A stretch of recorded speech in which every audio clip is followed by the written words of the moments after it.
Hello everyone and welcome back to the channel. आप सबका channel पर बहुत बहुत स्वागत है। मित्रों, चैनल को सब्सक्राइब जरूर करिए, वीडियोस को लाइक करिए एंड शेयर जरूर करिए। हम लोगों ने एक प्रोफेशनल बैच शुरू की है जहां पर हम लोग पढ़ाई करने वाले हैं आपके complete engagement and quality control standards के बारे में। Engagement and quality control standards में कौन से स्टैंडर्ड्स इंक्लूड किए जाते हैं? तो सब मित्रों, उसमें सबसे पहले आपका इंक्लूड होता है स्टैंडर्ड ऑन क्वालिटी कंट्रोल। ये आपके सीए फर्म्स को एप्लीकेबल होता है। उसके बाद आता है आपका standards on auditing number 1, standards on review engagement number 2, standards on other assurance engagement, standards on assurance engagement number 3 and standards on related services number 4। तो कुल मिलाकर आपको 5 स्टैंडर्ड्स की पढ़ाई करनी है, यानी 5 कैटेगरी ऑफ स्टैंडर्ड्स। उसमें से इन 5 स्टैंडर्ड्स को हम 2 ब्रॉड कैटेगरीज में डिवाइड कर सकते हैं। पहला जो स्टैंडर्ड ऑन क्वालिटी कंट्रोल है वो आपको सीए फॉर्म लेवल के ऊपर अप्लाई होने वाला है। उसके बाद में बचे हुए ये जो 4 स्टैंडर्ड्स है ये आपके एक्चुअल प्रोफेशनल सर्विसेज के ऊपर अप्लाई होते हैं, यानी कि एंगेजमेंट्स के ऊपर। यानी एक सर्टिफाइड चार्टर्ड अकाउंटेंट, एक क्वालिफाइड चार्टर्ड अकाउंटेंट आईसीएआई के अथॉरिटी के अंदर जितने भी काम एक्सेप्ट करेगा, जो प्रोफेशनल सर्विसेज प्रोवाइड करेगा, या तो वो ऑडिटिंग होगी, या तो वो रिव्यू सर्विसेज होंगी, या तो वो एश्योरेंस सर्विसेज होगी, या तो वो रिलेटेड सर्विसेज होगी। तो अगर इन 4 कैटेगरी की कोई सर्विस आती है तो ये स्टैंडर्ड्स आपको एप्लीकेबल होने वाले हैं। और इन 5 स्टैंडर्ड्स को कलेक्टिवली कहा जाता है engagement and quality control standards. Engagement and quality control standards के लिए बहुत सारे अलग अलग स्पेसिफिक कैटेगरीज ऑफ स्टैंडर्ड्स है, वो भी हम इंडिविजुअली पढ़ने वाले हैं। लेकिन starting point of engagement and quality control standard, सबसे पहला document as a professional, as a chartered accountant student आपको पढ़ना होता है preface to the standards. Preface का मतलब होता है एक इंट्रोडक्टरी डॉक्यूमेंट।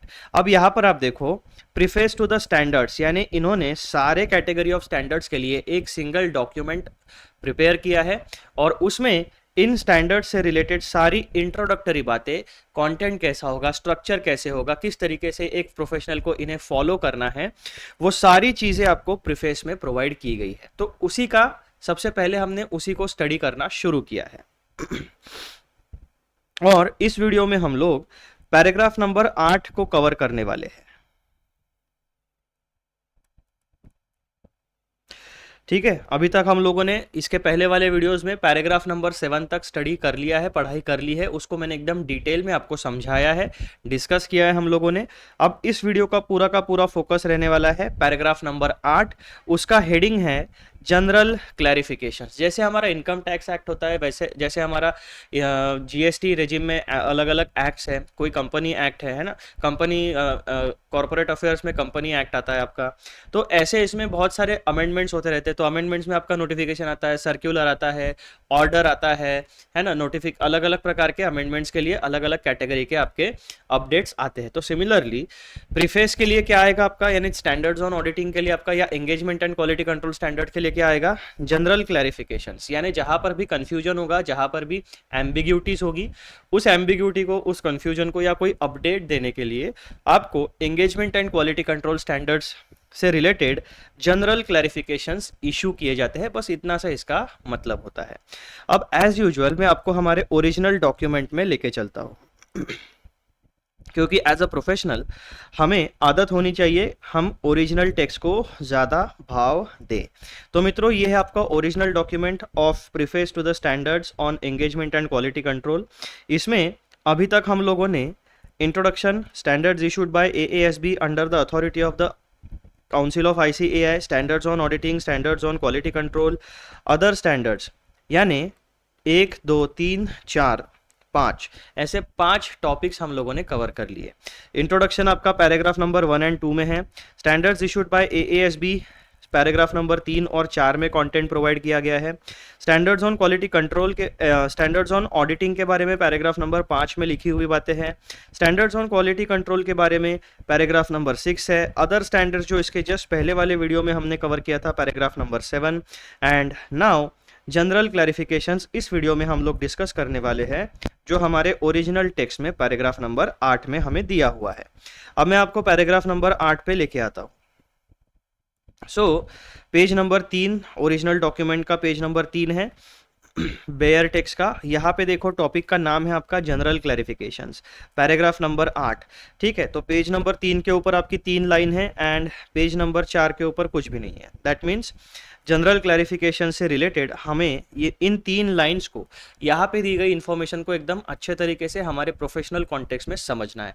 तो आपका पूरा ध्यान मेरे एक्सप्लेनेशन के ऊपर और आपके स्क्रीन पर ये जो टेक्स्ट दिख रही है सारी की सारी, इसके ऊपर होनी चाहिए, क्योंकि this discussion is very very important with respect to CA intermediate students, CA final students and the chartered accountants who are working in the professional industry. क्योंकि engagement and quality control standards जैसे कि आपके exam clear करने के लिए important है, उसी तरीके से प्रोफेशनल सर्विसेज देके पैसे कमाने के लिए भी engagement and quality control standards auditing के प्रोफेशन में बहुत इंपॉर्टेंट है। This is the foundation of auditing profession. और इसी के साथ साथ जो भी अलग अलग प्रकार के स्टैंडर्ड्स हमारे सिलेबस में है, जैसे कि accounting standards, Indian accounting standards, income calculation standards under the direct tax regime, तो ये सारे के सारे स्टैंडर्ड्स एज अ प्रोफेशनल आपको पता होने चाहिए। ठीक है मित्रों, क्योंकि जो भी व्यक्ति institute of chartered accountants of India की मेंबरशिप लेगा, उसे ICAI के जितने भी प्रोनाउंसमेंट्स होंगे, जितने भी अनाउंसमेंट्स होंगे, उन्हें मैंडेटरीली फॉलो करना होता है। तो जिस प्रोफेशनल सर्विस में आप काम करोगे, जिस प्रोफेशनल एरिया में आप काम करोगे, वहां पर एप्लीकेबल प्रोनाउंसमेंट्स आपको मैंडेटरीली फॉलो करने हैं। And that's why we have developed this professional batch to help you, to groom you as a chartered accountancy professional. तो आ जाओ, हम लोग हमारे प्यारे प्यारे नोट्स में आ चुके हैं। यहाँ पर ओरिजिनल टेक्स्ट मैंने आपके लिए रिप्रोड्यूस करके रखा हुआ है, पैराग्राफ नंबर 8 जनरल क्लैरिफिकेशंस। अब हम क्या करेंगे, पहले तो मैं आपको ओवरव्यू दे देता हूँ, यानी कि हम लोग की पॉइंट्स क्या क्या पढ़ने वाले हैं उसके बारे में हम लोग थोड़ा सा डिस्कशन यहाँ पर पहले कर लेते हैं। आ जाओ, टॉपिक नंबर 6 जनरल क्लैरिफिकेशंस।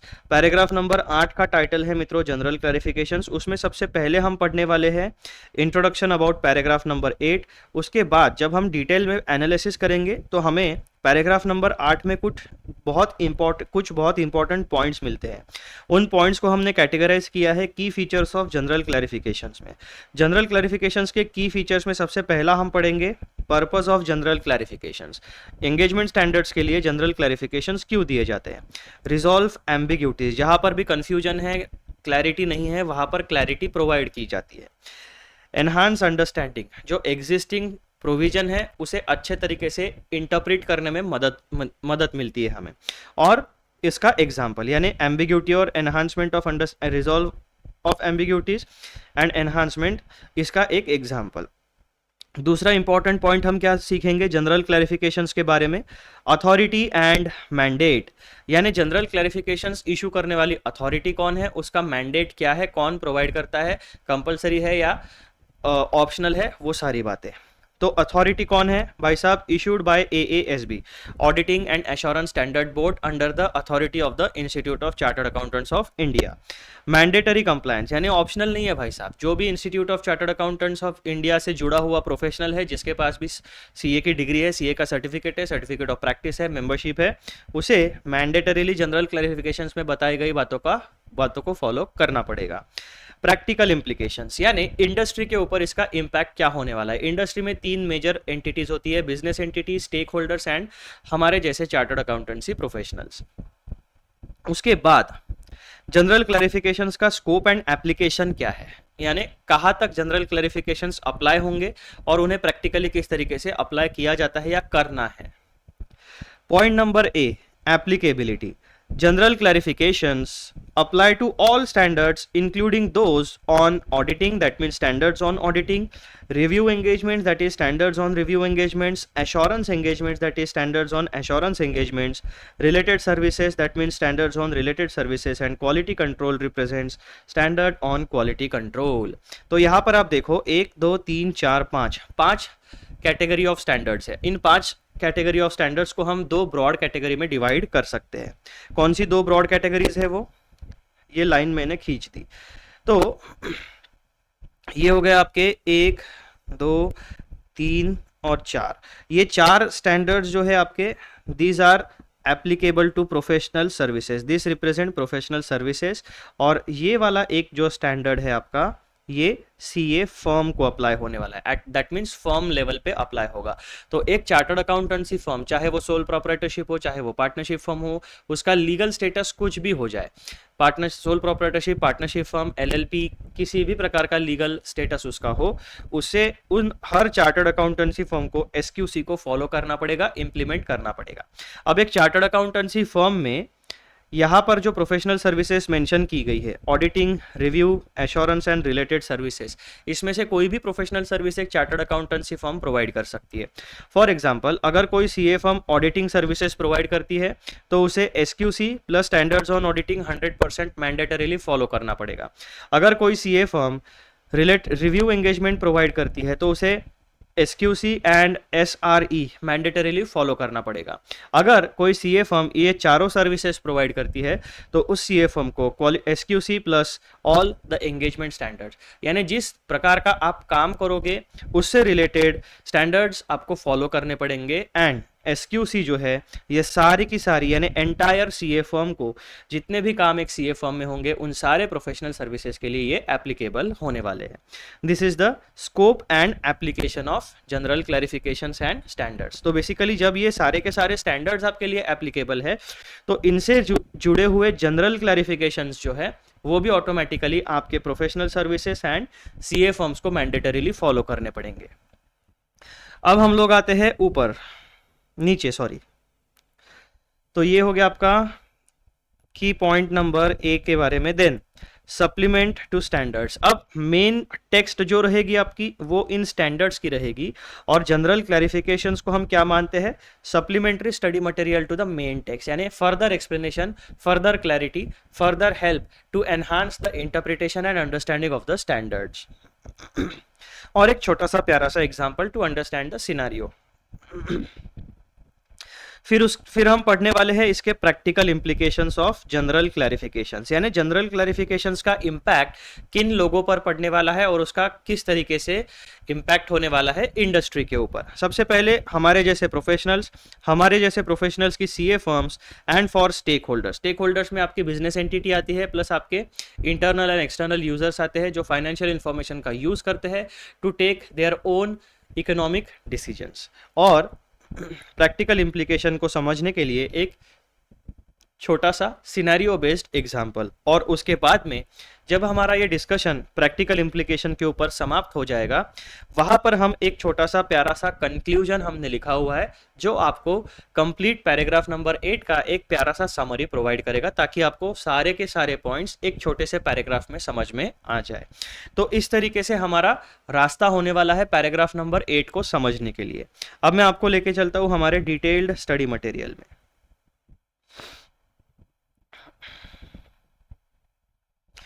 देखो भाई साहब, ये है हमारे general clarifications mentioned in paragraph number 8। Paragraph number 8 क्या कहता है, general clarifications are issued by the board, यानी auditing and assurance standard board AASB। General clarifications are issued by the board under the authority of the council of the institute, that means ICAI, with a view to clarify any issues arising from standards। यानी institute ने AASB के under जितने भी standards issue किए गए हैं, जो 5 category of standards हमने ऊपर में की पॉइंट्स में देखे थे, उनमें अगर किसी भी प्रोविजन को समझने में, इंप्लीमेंट करने में, अप्लाई करने में अगर कोई भी इशू आता है, कोई भी प्रॉब्लम आता है और वो प्रॉब्लम का रिकॉग्निशन अगर ICAI करता है तो ICAI अपने बोर्ड के अंदर, that means auditing and assurance standard board के अंदर, इंस्टीट्यूट की अथॉरिटी के अंदर उसके लिए जनरल क्लैरिफिकेशंस इशू कर सकता है और उस इशू को रिजॉल्व कैसे किया जाए उसका कंप्लीट गाइडेंस उसमें प्रोवाइड कर सकता है। General clarifications are mandatory in nature. हमारे जैसे प्रोफेशनल्स के लिए जनरल क्लैरिफिकेशंस को फॉलो करना मैंडेटरी है, उसमें किसी प्रकार का कोई ऑप्शन नहीं है। एक बार फिर से पढ़ो। General clarifications are issued by the board under the authority of the council of the institute with a view to clarify any issues arising from the standards. General clarifications are mandatory in nature, यानी 2 हिस्सों में information है। पहले शुरुआत होता है यहाँ से लेकर यहाँ तक और सेकंड इंफॉर्मेशन होती है यहाँ से लेकर यहाँ तक। इस तरीके से इस पैराग्राफ का ब्रेक हमने 2 पॉइंट्स में ब्रेकअप किया है। अब सबसे पहले पैराग्राफ नंबर 8 का एक छोटा सा इंट्रोडक्शन हम पढ़ते हैं। कि भाई साहब पैराग्राफ नंबर 8 एक्चुअली कहना क्या चाहता है। Introduction. The Auditing and Assurance Standard Board, shortly known as AASB, issues general clarifications to address and resolve ambiguities or issues related to interpretation or application of the standards। जितने भी engagement and quality control standards है उनमें दो जगह पर issues आ सकते हैं। एक तो provisions का interpretation और उनमें बताए गए guidance या provisions को apply कैसे करना है, इन दो areas में आपको majorly problems आ सकते हैं। तो यहाँ पर जनरल क्लैरिफिकेशंस इन दो चीजों से रिलेटेड इश्यूज को सॉल्व करने में आपकी मदद करता है। These clarifications, issued under the authority of the Council of the Institute of Chartered Accountants of India, shortly known as ICAI, are an integral part of the standards and carry mandatory compliance requirements। Introduction एकदम प्यारा सा है जो मैंने आपको original text पढ़ते पढ़ते ही समझा दिया था। फिर हम लोग आते हैं की फीचर्स के डिस्कशन के ऊपर। पर्पस ऑफ जनरल क्लैरिफिकेशन, सबसे मेन पर्पस क्या है भाई साहब? कंफ्यूजन अगर कुछ है तो उनको दूर करो, that means resolve ambiguities. General clarifications are introduced to address uncertainties और practical challenges that arise during the application of the standards. यानी अगर आप एक्चुअली में प्रोफेशनल सर्विस प्रोवाइड कर रहे हो और आपको कोई प्रॉब्लम आता है कि भाई साहब यहाँ पे स्टैंडर्ड में बताया तो है कि इस सिनेरियो में किस तरीके से हमें काम करना है, लेकिन हमें कन्फ्यूजन हो रहा है, हम उसको हमारे सिनेरियो में एग्जैक्टली अप्लाई कैसे करें। तो ऐसे केसेस में अगर जनरल क्लैरिफिकेशंस में कोई आपके लिए सॉल्यूशन दिया है तो वो मैंडेटरी आपको फॉलो करना पड़ेगा। General clarifications are introduced to address uncertainties or practical challenges that arise during the application of the standards. They ensure uniformity in interpretation and implementation of the standards. General clarifications क्या करता है भाई साहब? आपकी uncertainties और ambiguities को दूर करता है। और दूसरा सबसे important point है uniformity of interpretation and implementation. यानी पूरे भारत में जितने भी स्टेट्स है, जितने भी यूनियन टेरिटरीज है, उसमें जो भी बिजनेस एंटिटी काम कर रही है, अगर आप चार कैटेगरी में से कोई भी सर्विस प्रोवाइड कर रहे हो तो एक प्रोफेशनल के लिए, institute of chartered accountants of India के लिए सबसे मेन बात क्या होती है? Uniformity in interpretation and implementation. इसीलिए प्रोसेस को स्टैंडर्डाइज किया जाता है ताकि हमारा जो प्रोडक्ट है या फिर जो सर्विसेज है वो हर जगह पे एक सेम सर्टन क्वालिटी का मिले। ठीक है, तो इसीलिए यूनिफॉर्मिटी बहुत ज़रूरी होती है। और प्रोफेशनल सर्विसेज का एक लेवल सेट करने के लिए, एक क्वालिटी सेट करने के लिए engagement and quality control standards को इशू किया गया है। वो क्या इंश्योर करते हैं? Uniformity of interpretation and implementation. यानी बिजनेस सिनेरियो में किस तरीके से बिजनेस या फिर किसी भी लॉ की प्रोविजन को कैसे इंटरप्रेट करना है और उसको अप्लाई कैसे करना है। भारत में जितने भी स्टेट्स है, जितने भी यूनियन टेरिटरीज है, with in the boundaries of India कोई भी बिजनेस एंटिटी अगर काम परफॉर्म करती है और उस बिजनेस एंटिटी को आप अपनी प्रोफेशनल सर्विस देते हो तो उस प्रोफेशनल सर्विस का एक सर्टन लेवल होना चाहिए, एक सर्टन क्वालिटी होनी चाहिए, एक सर्टन क्रेडिबिलिटी होनी चाहिए। और इसीलिए engagement and quality control standards को इशू किया जाता है। लेकिन फिर भी पूरा जैसे बिजनेस सिनेरियोज होता है वो एवर इवॉल्विंग सिनेरियो है, समय आगे आगे चलते जाता है और समय के साथ नए नए बिजनेस सिनेरियो, नए नए सिचुएशंस आते जाते हैं। तो इसीलिए समय के साथ साथ हमें जनरल क्लैरिफिकेशंस भी इशू करने पड़ते हैं। That is the main reason regarding general clarification regarding issuing general clarifications. तो पॉइंट नंबर ए आपको अच्छे से समझ गया, रिजॉल्विंग अनसर्टनिटीज एंड एम्बिग्यूटीज और uniformity in interpretation and application.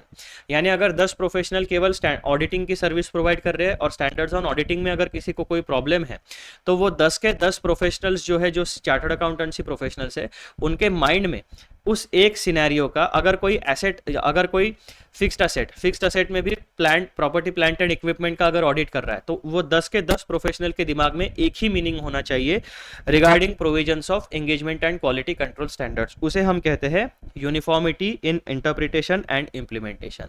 तब जाके आपको ये पता चलेगा कि भाई साहब 10 अलग अलग प्रोफेशनल्स ने एंगेजमेंट स्टैंडर्ड्स को फॉलो करके जो प्रॉपर्टी प्लांट एंड इक्विपमेंट का ऑडिट किया है वो सही तरीके से आएगा। और इन जनरल मैक्सिमम हर बार आपको सिमिलर प्रोसेस फॉलो करने के बाद एक सिमिलर ओपिनियन या फिर रीजनेबल एश्योरेंस आप जनरेट कर पाओगे। Point number B, enhance understanding. These clarifications simplify complex provisions, making it easier for professionals to understand and comply with the standards. तो बहुत बार क्या होता है, एक जो लीगल लैंग्वेज होती है वो थोड़ी सी डिफिकल्ट होती है समझने के लिए, 2 बार 3 बार 4 बार पढ़ना पड़ता है, लेकिन जनरल क्लैरिफिकेशंस क्या करता है, उस लीगल लैंग्वेज को डिकोड करता है, ब्रेक डाउन करता है और अच्छे तरीके से आपको एग्जाम्पल के साथ, प्रैक्टिकल सिनेरियो के साथ समझाता है कि भाई साहब इस पर्टिकुलर सिनेरियो में या फिर इस इंडस्ट्री के लिए जो भी एंगेजमेंट स्टैंडर्ड्स है या फिर जो भी आपके क्वालिटी कंट्रोल स्टैंडर्ड्स है उनमें जो बात बताई गई है उसका रियल मीनिंग क्या है, यानी उसको किस तरीके से इंटरप्रेट करना है। इसका मतलब क्या हुआ, जो हमारे जैसे चार्टर्ड अकाउंटेंसी प्रोफेशनल्स होते हैं उनका प्रोविजंस का जो अंडरस्टैंडिंग होता है उसको एनहांस किया जाता है। Enhance understanding, these clarifications simplify complex provisions, यानी जो लीगल लैंग्वेज होती है उसको सिंप्लीफाई करके हमें समझाया जाता है। Making it easier for professionals to understand and comply with the standards, अगर हमें स्टैंडर्ड्स आसानी से समझ गए तो हमारे मेमोरी में लॉन्ग टर्मली वो रिटेन किए जाएंगे और जब भी हम प्रोफेशनल सर्विस प्रोवाइड करने जाएंगे हम उन्हें सही तरीके से अप्लाई कर पाएंगे। Then example, if a specific standard on auditing introduces a complex requirement for evidence collection, in certain circumstances, the AASB may issue general clarification to explain how professionals should approach the requirement practically. अगर आप auditing की service provide कर रहे हो तो आपको SQC plus standard on auditing, ये इन दो स्टैंडर्ड्स को मैंडेटरीली फॉलो करना पड़ेगा, ठीक है। लेकिन अगर आपके ऑडिटिंग के सिनेरियो में स्टैंडर्ड्स ऑन ऑडिटिंग कोई कॉम्प्लेक्स रिक्वायरमेंट यानी कोई कॉम्प्लेक्स प्रोसीजर को इश्यू करता है टू कलेक्ट द एविडेंस, यानी आप क्या करते हो ऑडिटिंग में, जितने भी आपके असर्शंस है, चाहे वो income, expense, asset, liability, 4 category में जितने भी असर्शंस है, उन असर्शन से रिलेटेड आपको ऑडिट एविडेंस गैदर करना है ताकि उस ऑडिट एविडेंस के बेसिस के ऊपर आप अपना ऑडिट ओपिनियन जनरेट कर सको। ऑडिट एविडेंस के लिए आपको रीजनेबल एश्योरेंस जनरेट करना पड़ता है। रीजनेबल एश्योरेंस का मतलब क्या है कि भाई साहब ये जितनी भी रिकॉर्ड अकाउंटिंग डेटा इन्होंने मेंटेन किया है, जितने भी फाइनेंशियल स्टेटमेंट्स इन्होंने बनाए हैं, ये फाइनेंशियल रिपोर्टिंग फ्रेमवर्क को मानते हुए बनाए, उन्होंने फॉलो किया है फाइनेंशियल रिपोर्टिंग फ्रेमवर्क को, plus financial statements are free from material misstatement whether due to error और फ्रॉड, और ओवरऑल बिजनेस ऑपरेशंस का true and fair view depict करते हैं कि नहीं। तो जो रीजनेबल एश्योरेंस होता है उसमें 3 लेयर्स होती है। पहली लेयर फाइनेंशियल रिपोर्टिंग फ्रेमवर्क के साथ कंप्लायंस है या नहीं, दूसरी लेयर मटेरियल मिसस्टेटमेंट से फ्री है या नहीं, और तीसरी layer true and fair view depict करती है कि नहीं। तो इन 3 कंडीशंस को जब आप फुलफिल करोगे तब जाके आपका रीजनेबल एश्योरेंस जनरेट होता है। तो ऐसे केसेस में कुछ प्रोविजंस होती है वो डायरेक्ट होती है, सिंपल होती है, लेकिन कुछ बिजनेस ट्रांजैक्शंस, कुछ बिजनेस सिनेरियो कॉम्प्लेक्स होते हैं, तो उनको डिटेल में हैंडल करने के लिए स्टैंडर्ड्स कुछ स्पेसिफिक प्रोसीजर्स को बता सकता है। तो वहां पर अगर आपको कोई कंफ्यूजन है, वहां पर अगर कोई कॉम्प्लेक्स सिनेरियो इंस्टीट्यूट ने मेंशन किया है तो उसका further clarification, supplementary study material, extra study material, जिसकी वजह से आपको इंटरप्रिटेशन एंड एप्लीकेशन में मदद होगी, आपका अंडरस्टैंडिंग एनहांस होगा, ऐसी चीजों को स्टैंडर्ड की टेक्स्ट में इशू ना करते हुए जनरल क्लैरिफिकेशंस में इशू किया जाएगा। क्योंकि क्या होगा, अगर आप हर बार एक्सप्लेनेशन स्टैंडर्ड की ओरिजिनल टेक्स्ट में डालते जाओगे तो स्टैंडर्ड का जो वॉल्यूम है वो धीरे धीरे बढ़ते जाएगा। आज समझो 1000 पेजेस के स्टैंडर्ड्स है, आपने जनरल क्लैरिफिकेशंस को भी स्टैंडर्ड्स की टेक्स्ट में अगर इंक्लूड करते चले गए तो वो 1200 पेजेस हो जाएंगे, 1400 पेजेस हो जाएंगे, 2000 पेजेस हो जाएंगे, 3000 पेजेस हो जाएंगे। तो समय के साथ साथ आपका स्टडी मटेरियल भी बढ़ते जाएगा। लेकिन जनरल क्लैरिफिकेशंस का एक हो गया आपका सेट ऑफ स्टैंडर्ड का टेक्स्ट, दूसरा हो गया आपका जनरल क्लैरिफिकेशंस का सेट। तो स्टैंडर्ड्स पढ़ो और आपके बिजनेस सिनेरियो के लिए जो जनरल क्लैरिफिकेशन एप्लीकेबल है उसको एक्सट्रैक्ट करके बस केवल स्टैंडर्ड्स के साथ जोड़ के उसको पढ़ो। तो ये अप्रोच ईजी हो जाता है, इसीलिए जनरल क्लैरिफिकेशंस को डिफरेंटली इशू किया जाता है। ठीक है भाई साहब। तो पहला जो की पॉइंट हमारा था पर्पस ऑफ जनरल क्लैरिफिकेशंस, उसको हमने सही तरीके से डिस्कस कर लिया है। अब हम डिस्कस करने वाले हैं पॉइंट नंबर 2 को, that is authority and mandate. Point number A, issued by the AASB. General clarifications are issued by the Auditing and Assurance Standard Board under the direct authority of the ICAI Council. Simple चीज है। Main authority कौन है? Institute of chartered accountants of India का council. उसके under एक auditing का arm है, उस आर्म को कहा जाता है auditing and assurance standard board. तो आईसीएआई मेन अथॉरिटी, उसके अंदर सेकेंडरी अथॉरिटी है एएएसबी, और उसके अंडर आपका जनरल क्लैरिफिकेशंस इशू किया जाता है। Point number B, mandatory compliance, यानी कोई ऑप्शनल नहीं है। जनरल क्लैरिफिकेशन में जो बात आपको बताई गई है वो मैंडेटरीली एक प्रोफेशनल को फॉलो करनी पड़ेगी। Compliance with general clarifications is mandatory for all members of the ICAI, similar to the standards themselves. Non-compliance with these clarifications can result in professional disciplinary action. तो अगर आप किसी जनरल क्लैरिफिकेशन में बताए गए एक्सप्लेनेशन को या प्रोविजन को फॉलो नहीं करते हो, तो अगर आगे चल के कोई फाइनेंशियल स्टेटमेंट में या आपके ऑडिट रिपोर्ट में कुछ प्रॉब्लम मिलता है, तो ऐसे केस में अगर ये साबित हो जाता है कि भाई साहब आपने जनरल क्लैरिफिकेशंस को मैंडेटरीली फॉलो नहीं किया है, तो आपके ऊपर डिसिप्लिनरी एक्शन या कोई लीगल एक्शन हो सकता है। ठीक है, तो जनरल क्लैरिफिकेशंस कौन इशू करता है? आईसीएआई। और कंप्लायंस कैसा है उसका मैंडेटरी नेचर का, यानी कंपल्सरीली उसे फॉलो करना पड़ेगा। अब उसका प्रैक्टिकल इंप्लीकेशन देखो। For instance, if general clarification provides specific guidance on sampling methods in audits। अब ऑडिट में हमें क्या होता है, दो प्रकार का अप्रोच होता है, एक डिटेल ऑडिट करना और दूसरा सैंपल बेसिस पे चेकिंग करना। सैंपल बेसिस पे चेक करना हम क्या करते हैं, जो इंपॉर्टेंट बातें हैं पूरे डेटा में से हम एक सैंपल सिलेक्ट करते हैं, वो सैंपल कंप्लीट डेटा को रिप्रेजेंट करता है, चाहे वो वाउचिंग में हो चाहे वो चेकिंग में हो, तो सारी चीज़ों में। तो For instance, if a general clarification provides specific guidance on sampling methods in audits, ठीक है, auditor must adhere to the prescribed methodology as part of their compliance obligations। तो अगर किसी engagement standard में sampling मेथड्स के बारे में कुछ बातें लिखी है और उसी को फर्दर एक्सप्लेन करने के लिए कोई जनरल क्लैरिफिकेशंस भी इशू किए गए हैं, तो ऐसे केसेस में आपको उन जनरल क्लैरिफिकेशंस को सही तरीके से फॉलो करना पड़ेगा, मैंडेटरी फॉलो करना पड़ेगा। ठीक है भाई साहब। Point number 3, scope and application, applicability of general clarifications. Applicability, general clarifications apply to all standards, including those on standards on auditing, review engagement, assurance engagement, related services and quality control। तो यहाँ पर आपका CA inter and CA final का पूरा syllabus को general clarifications applicable होते हैं। Standards on auditing, review, standards on review engagement, standards on assurance engagement, standards on related services and standards on quality control. ये सारे के सारे स्टैंडर्ड्स आपको CA intermediate plus CA final plus internal audit के भी standards होते हैं, उनको भी आपको पढ़ना पड़ेगा, तब जाके आप एक सही तरीके से ऑडिटिंग प्रोफेशनल बन पाओगे। उसके बाद point number B, supplement to standards. They are not standalone document but act as supplementary guidance to the primary standards। तो मेन टेक्स्ट हमारी क्या है, जो प्राइमरी स्टैंड, जो ओरिजिनल टेक्स्ट है स्टैंडर्ड्स की, वो हमारा प्राइमरी टेक्स्ट है, और जनरल क्लैरिफिकेशंस में फर्दर एक्सप्लेनेशन दिया जाएगा to make you understand the original provisions in with more clarity.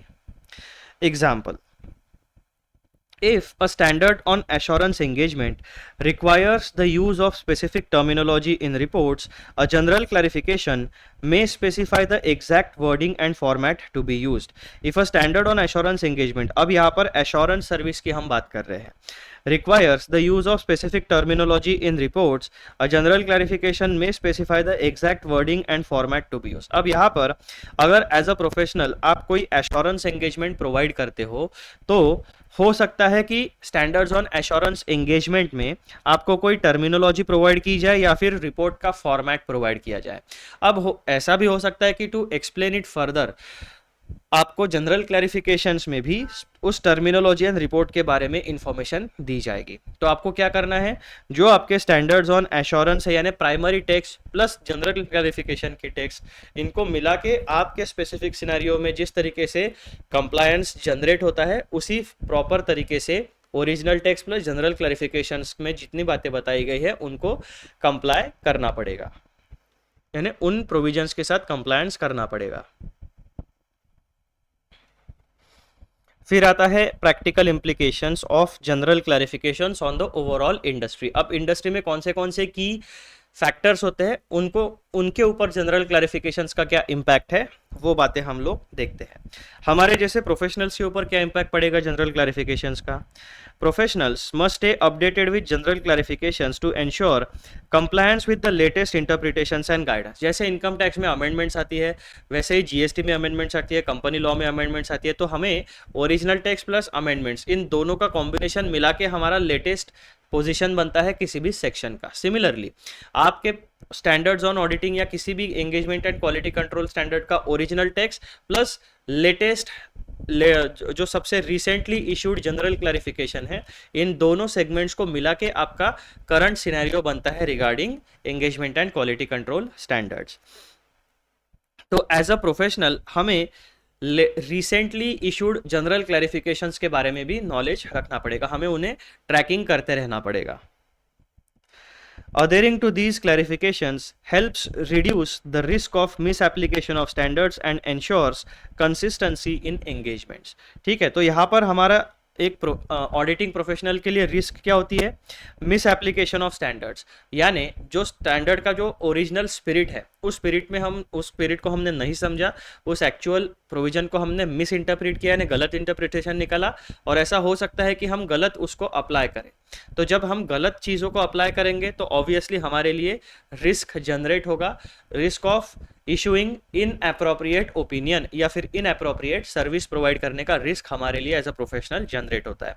तो इस रिस्क को मिटिगेट करने के लिए, इस रिस्क को ख़त्म करने के लिए हमें एज अ प्रोफेशनल जितने भी जनरल क्लैरिफिकेशन से उनका अपडेटेड नॉलेज होना बहुत ज़रूरी होता है। सीए फर्म्स के ऊपर जनरल क्लैरिफिकेशंस का क्या इम्पैक्ट होता है? Firms must incorporate general clarifications into their training programmes, quality control policies and audit methodology. तो एज अ सीए फर्म को क्या 3 बातों के ऊपर ध्यान रखना है भाई साहब? आपके जो इंटरनल ट्रेनिंग प्रोग्राम्स है, इंटरनल क्वालिटी कंट्रोल पॉलिसीज है एंड ऑडिट मेथोडोलॉजीज है, तो इन तीनों एरियाज में जनरल क्लैरिफिकेशन में दिए गई बातों को आपको इंक्लूड करना है, इंटीग्रेट करना है, ताकि आपके सीए फर्म में जो भी प्रोफेशनल काम करते हैं, चाहे वो क्वालिफाइड सीए हो, चाहे वो सेमी चार्टर्ड अकाउंटेंट्स हो, चाहे वो इंटर्न्स हो, चाहे वो आपका स्टाफ हो, उन सब लोगों को, जो भी व्यक्ति आपके ऑडिटिंग टीम में काम करेगा, उनको engagement standards plus general clarification इन दोनों सेगमेंट्स के बारे में अपडेटेड नॉलेज होना जरूरी है। They play a critical role in maintaining the credibility and reliability of professional services। अब CA firms को ये जनरल क्लैरिफिकेशंस को फॉलो करना जरूरी क्यों है? To maintain credibility and reliability of professional services for stakeholders, यानी बिजनेस एंटिटी और internal and external users of financial information. इनको क्या फायदा होता है जनरल क्लैरिफिकेशंस अगर कोई फॉलो करता है?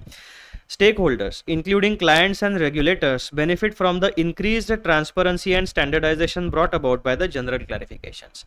2 एरिया में फायदा होता है स्टेक होल्डर्स को, यानी क्लाइंट्स एंड रेगुलेटर्स को।